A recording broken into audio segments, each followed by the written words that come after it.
মানিকচকের মথুরাপুর কাহার পাড়ায় হোলির রাতে গুলি চালানোর ঘটনায় এক কিশোরের মৃত্যু এবং তার পাল্টা হিসেবে গণপিটুনিতে এক ব্যক্তির মৃত্যুর ঘটনায় মোট 4 জনকে গ্রেপ্তার করা হয়েছে। বাকি অভিযুক্তদের ধরতে জারি রয়েছে পুলিশি তদন্ত। যারা দোষী রয়েছে তাদের কঠোর শাস্তির ব্যবস্থা করা হবে। বৃহস্পতিবার কাহার পাড়ায় তদন্তে গিয়ে বললেন মালদা জেলা পুলিশ সুপার অভিজিৎ ব্যানার্জি। উল্লেখ্য, বুধবার হোলির রাতে মালদার মানিকচকের মথুরাপুর কাহার পাড়ায় এক ভয়ঙ্কর ঘটনা ঘটে।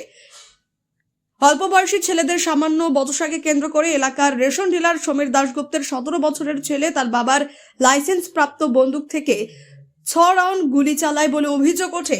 সেই গুলিতেই জখম হয় 10 বছরের বালক সম্রাট মাহারা, 14 বছরের কিশোরের সমর রজক, সমরের বাবা কালু রজক, মা নমিতা রজক সহ অরুণ মণ্ডল নামে এক ব্যক্তি।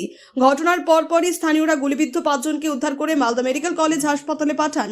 সেখানেই চিকিৎসাধীন অবস্থায় গুলিবিদ্ধ কিশোর সমর রজকের মৃত্যু হয়।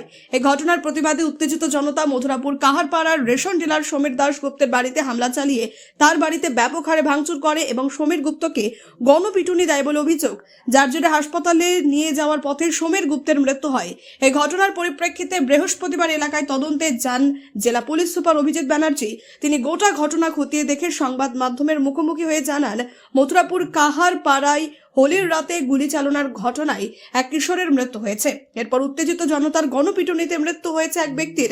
দুটি ঘটনায় পুলিশ পৃথক পৃথক দুটি মামলা রুজু করে ঘটনার তদন্ত শুরু করেছে। ইতিমধ্যে দুটি ঘটনায় মোট 4 জনকে গ্রেপ্তার করা হয়েছে। বাকি অভিযুক্তদের ধরতে জারি রয়েছে পুলিশি তদন্ত। আপনারা জানেন কালকে একটা আনফর্চুনেট ইনসিডেন্ট এখানে ঘটেছে, তার উপর বেশ করে দুটো কেস হয়েছে, কেস কাউন্টার কেস দুটো হয়েছে। তো সেই কেসে আমরা অলরেডি 3 জনকে অ্যারেস্ট করেছি। আরও একজন যে বিট্টু বলে যার নাম আমরা পেয়েছিলাম, সেও জাস্ট অ্যারেস্ট হয়েছে। ওই ডিভিবিএল গানটা সিজড হয়েছে। টোটাল 4 জন এখনও পর্যন্ত এই ইনসিডেন্টে অ্যারেস্ট হয়েছে। দুটো কেসের আমরা ইনভেস্টিগেশন করছি। কি কারণ কি জানা যেটা প্রথমে জানা গেছে, ইনিশিয়ালি একটা স্কুটি চালিয়ে আসছিল, সেটাকে নিয়ে বিরোধ হয়েছিল, কাউকে হয়তো ধাক্কা মেরেছিল। এগুলো সবই আমরা এখন অভিযোগ পাচ্ছি। আমরা সেই স্টেটমেন্টগুলোকে ভেরিফাই করছি। যেটা জেনেছিলাম স্কুটিতে করে আসার সময় কাউকে হয়তো ধাক্কা মেরেছিল, সেই নিয়ে ইনিশিয়ালি অল্টারকেশন হয়।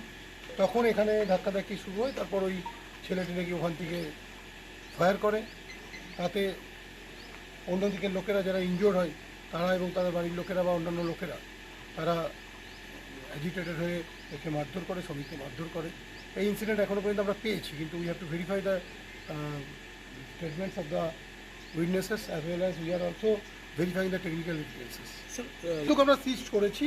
তার লাইসেন্স কী আছে না আছে, লাইসেন্স যে ইস্যুইং অথরিটি তার কাছ থেকে আমরা কনসাল্ট করব।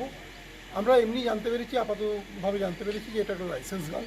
কার নামে ছিল, কী ছিল, সব কিছু আমরা ইনভেস্টিগেশনে পাবো। স্যার একটা একজন এখানে মারা গেছে, একজন সমীর বলে একজন মারা গেছে, আর একটি বাচ্চা ছেলে আনফর্চুনেটলি মারা গেছে। তো দুটোকে নিয়ে আমাদের দুটো কেস হয়েছে। ইনভেস্টিগেশনে আমরা ইনভেস্টিগেট করছি। আমরা যারা দোষী আছে বা অভিযুক্ত আছে তাদের শাস্তির ব্যবস্থা করব।